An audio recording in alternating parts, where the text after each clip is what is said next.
dan bagaimana supaya ketika sakit dikasih painkiller, diredam. Nah, di sini bagaimana penyakit itu dihilangkan. Nah, program penghilangan ini kita menggunakan program namanya detoksifikasi. Di mana detox itu semua program yang ada di dalam tubuh kita nanti akan disetting ulang.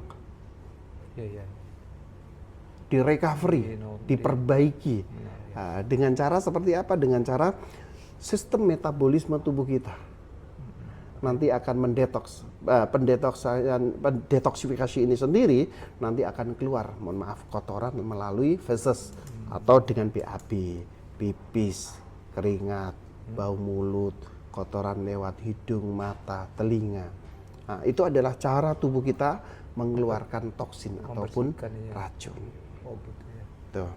Jadi kalau kita perhatikan di sini, Pak, ini ada yang jalan kecil-kecil ini. Nah, yang jalan kecil ini adalah bibit gula atau bakteri gula. Bibit gula atau bakteri gula ini nanti kalau dibiarkan bisa mengakibatkan kerusakan yang ada di pankreas. Ketika pankreas rusak, pankreas tidak bisa menghasilkan insulin. Dan harus mendapat insulin dari luar. Itulah yang dinamakan diabetes. Diabetes ya.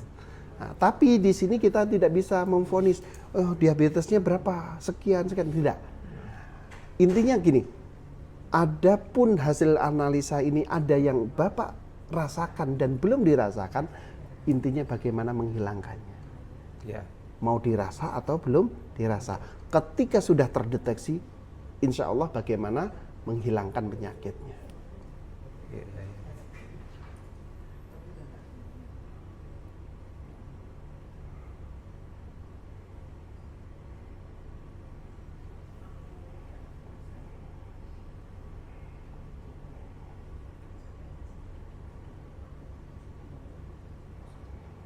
Di leukositnya ya, coba kita cek.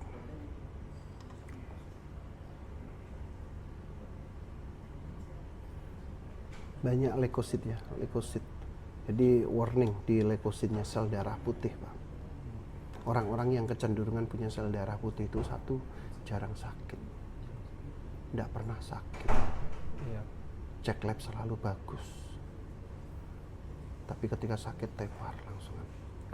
Ketika kelelahan, lelahnya ini bukan disebabkan karena makanan, karena pekerjaan, tapi biasanya disebabkan karena stres, Kecapean ya. capek fisik, lebih ke psikologisnya. Iya. Ya.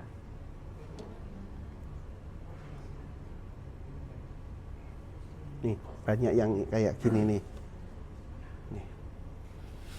Nah, ini akibat banyaknya leukosit, nanti bisa infeksi, Pak. Nah, dampak-dampak dari infeksi itu bisa melebar kemana-mana. Sekarang marak yang namanya autoimun, lupus, ada yang bisa mengakibatkan kalau nggak infeksi terjadi pembentukan massa. Pembentukan massa itu bisa mengakibatkan kanker, tumor. Oh, bilang gitu. Terus ini ada plak penyumbatan di pembuluh darah ke otak. Ya. Ini yang bisa menyebabkan migrain, vertigo, darah tinggi, darah rendah, dan bisa mengakibatkan stroke. Yang warna seperti ini. Bapak sering ngeluh di empedunya, ulu hatinya. Enggak sih, jarang. Ya, tidak harus dirasakan setiap saat, Pak. Ada kalanya pernah nggak mengeluh di ulu hatinya? Iya, pernah. Nah, di sini, ini warningnya. Ini empedunya. Empedu itu berkaitan dengan racun dalam darah. Di dalam darah itu ada racunnya ya. Kenapa? Di dalam darah ada racunnya. Nah, berkaitan. Oh. Kalau empedunya Bapak bermasalah, nanti darah yang ada di dalam tubuh Bapak itu ketika ada racun tidak bisa dikontrol dengan baik. Makanya empedu itu harus disehatkan. Apa kebutuhan empedu? Empedu itu butuhnya pahit.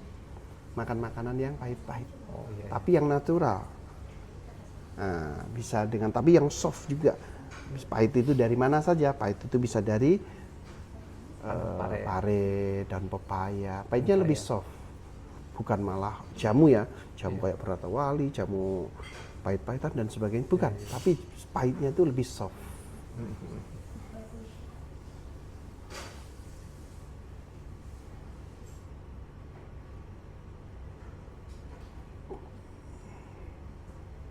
Jadi harus mengkonsumsi yang Ya, baik. ini di asam uratnya.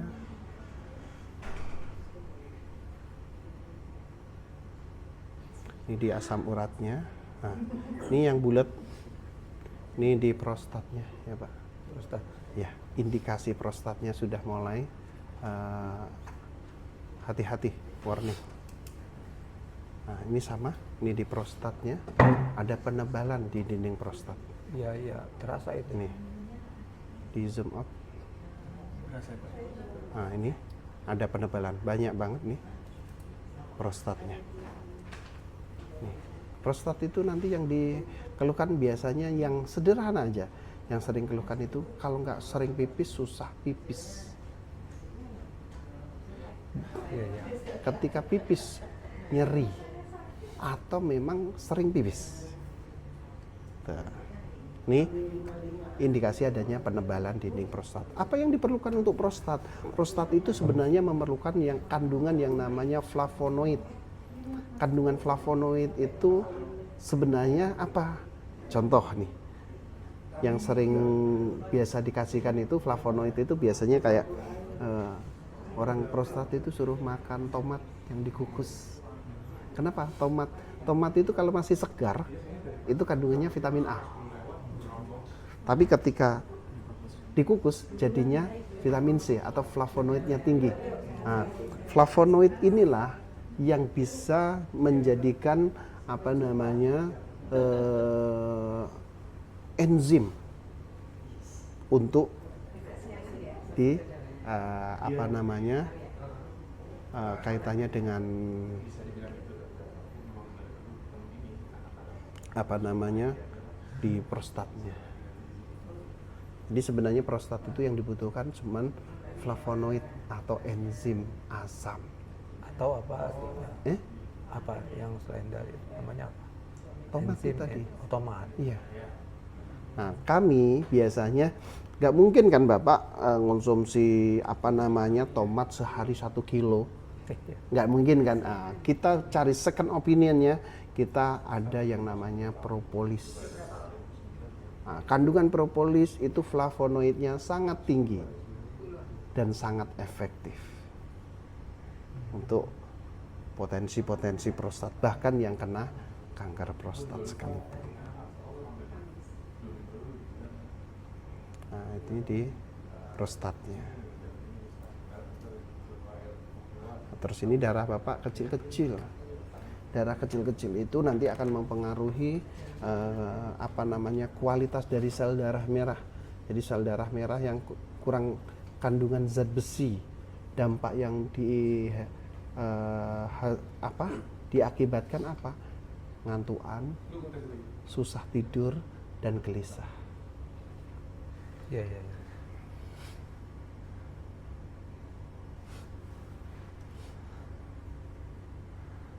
Ini tadi plak ya, penyumbatan di pembuluh darah ke otak. Ini yang bisa menyebabkan migrain, vertigo, darah tinggi, darah rendah, dan bisa berakibat stroke. Cukup banyak. Jangan berasumsi semua hasil analisa ini vonis. Ini kan ada sifatnya apa? Sesuatu yang memang sudah dirasakan atau belum. Bisa juga ini bagian dari bakat atau potensi. Iya, iya. Preventifnya seperti apa? Nah, jadi sebenarnya mindset yang dibentuk ketika dengan tes seperti ini, mindset yang dibentuk ini adalah kabar baik. Karena apa? Mengetahui semua potensi-potensi sedini mungkin. Nah, rata-rata orang itu berobat itu ketika sudah sakit. Iya, iya. Ya, banyak darahnya kecil-kecil. Ini ya harus diwaspadai di banyaknya leukosit darah dan radikal bebas. Ya.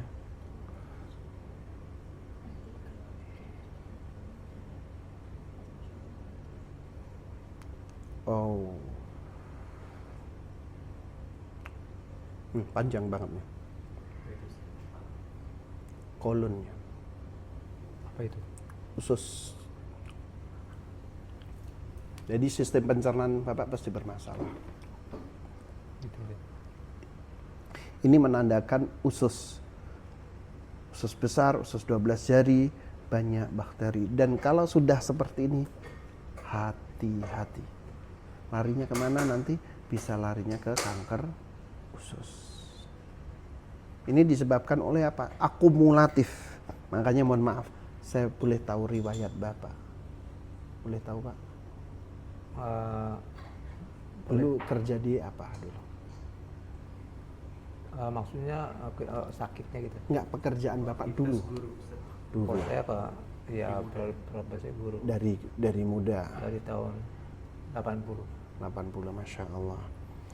Biasanya kalau seperti ini, guru itu karena orang baik, sering telat makan, Ya, terus kadang-kadang itu kalau apalagi orang dulu, ya, telat makan, begitu makan makanannya sembarangan. ya bisa jadi. Dan itu bagian dari akumulatif. Beda dengan guru sekarang, kerjanya kuliner. Guru sekarang. Iya. Nah, kayak Alhamdulillah gini. sih sekarang ada perkembangan maju. Tapi penyakitnya lebih banyak Pak. Jangan salah. Junk food, soft drink. Nah, kayak gini. Ini problemnya di kolon. Ususnya.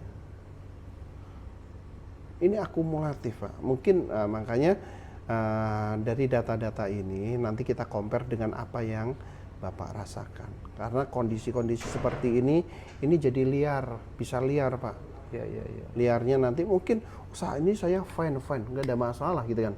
Karena belum ada triggernya. Iya. Begitu nanti sudah ada trigger, udah seperti bom waktu Pak. Iya. Oke, baik. Mungkin dari sini ada pertanyaan dari Bapak atau saya gantian nanya sekarang. Justru dengan mengecek darah ini kita udah tahu ya. Cuman yang sekarang saya rasakan itu kan kebas sama kesemutan. Nah, baik. Itu berkaitan dengan rematik ini kayak kram, kesemutan. Itu di kebas dan kesemutan itu nih saya perbesar. Mungkin sebelum dijawab saya tambahkan nih Ustaz. Ya. Jadi kurang lebih 3 bulan terakhir Ustaz, itu di bulan Agustus hampir nggak bisa jalan Ustaz. Kaki berat. Iya itu efek dari kebas. Kemarin awal Oktober sudah lumayan ringan Ustaz, cuma terasa berat lagi. Masya Allah. Dan langkah yang sudah dilakukan sementara ini hanya terapi aja, diantaranya berenang. Itu sebenarnya udah cukup. Treatment olahraga, semua olahraga yang terbaik adalah olahraga di air, apapun pergerakannya. Ya, Itu udah bagus. Nah, tapi kondisi-kondisi seperti itu kan tidak cukup karena ini berkaitan dengan darah. Ya. Nah, kalau hanya sekedar kita treatment tanpa ada stimulus dengan kerja darah itu sendiri, ya nanti perbaikan sistem itu hanya sesaat. Next bisa menjadi serangan lebih parah lagi. Nah, itu yang harus diantisipasi. Di sini, makanya yang jadi warning saya itu justru di leukositnya, di sel darah putih. Terus yang keduanya itu yang berkaitan dengan kolon di ususnya tadi.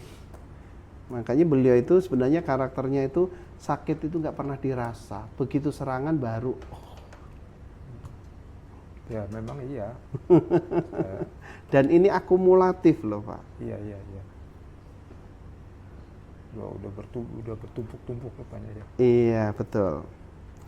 Jadi sebenarnya kalau kita lihat dari sini, beta pankreasnya Bapak bagus kok, masih bekerja dengan baik beta pankreasnya. Pankreas itu apa? Kalau tadi kan ngalami kebas-kebas kayak ini kan biasanya dari beta pankreas. Nah, beta pankreas Bapak masih aman, nggak ada masalah. Nah, berarti kebas-kebasnya itu disebabkan karena kerusakan sel-sel darah merah. Dan ini yang justru malah harus diwaspadai karena dia bisa liar.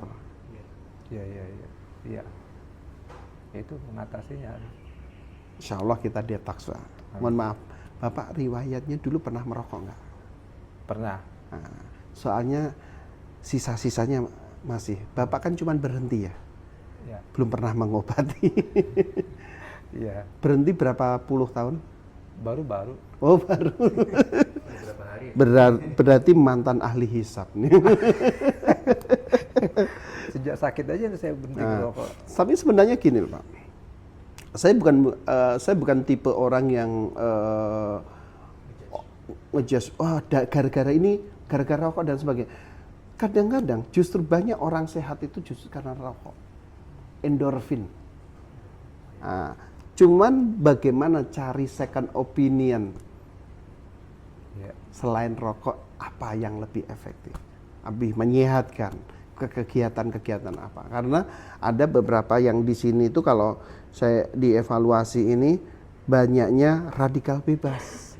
Nah, dari radikal bebas inilah yang bisa mengakibatkan liar. Rokok itu bukan ke paru-paru saja, rokok itu bukan ke masalah laki-laki saja, rokok itu bukan kaitannya dengan kanker dan sebagainya, enggak. Rokok itu sebenarnya dampak yang dihasilkan oleh rokok itu liar. Tapi ada kok seorang perokok aman-aman saja, imunitas tubuh seseorang beda-beda. Gitu ya. Bapak saya usia 90 merokok aman-aman saja, nggak pernah batuk, nggak pernah apa, karena sehat. Ya. Dia menjaga, polanya dijaga, makan dijaga, ngerokok aja. Saya aja yang nggak ngerokok, kena batuk juga. Nah, makanya karena apa? Berkaitan dengan imunitas tubuh. Imunitasnya. Tuh, tapi bukan berarti saya menyuruh merokok, Pak.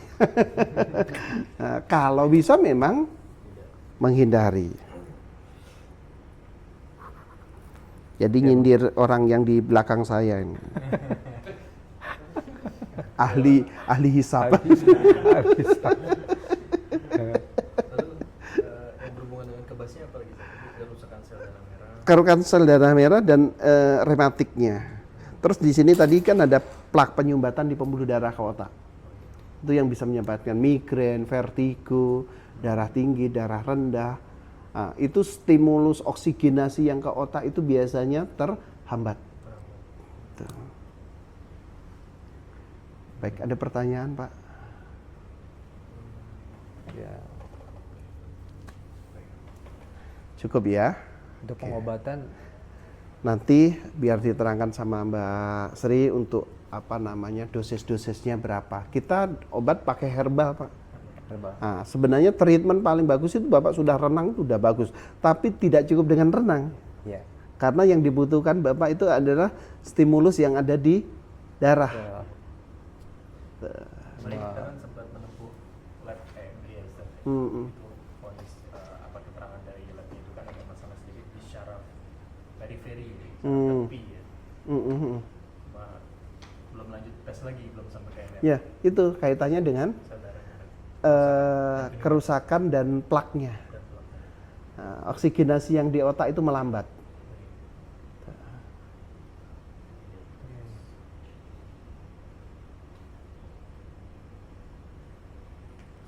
Oke, cukup. Cukup sih. Ustaz. Dan untuk treatmentnya lanjutkan yang ada aja Ustaz ya. Insya Allah. Berenang.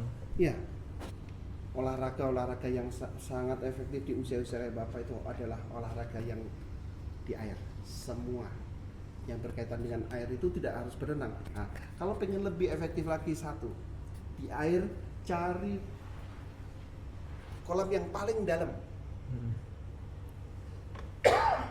Kolam yang paling dalam ini nanti akan Bapak menyelam. Ketika nyelam itu akan ada penekanan di telinga sama di otak. Penekanan ini sebenarnya untuk stimulus oksigenasi. Oke. Itu berkaitan dengan keseimbangan nantinya. Oke. Iya. Cukup ya Pak ya. Oke, sementara itu nanti kita lihat perkembangannya. Terima kasih banyak. Jazakallah khair. Ya. Mudah-mudahan ini jadi penyebab sembuhnya penyakit saya.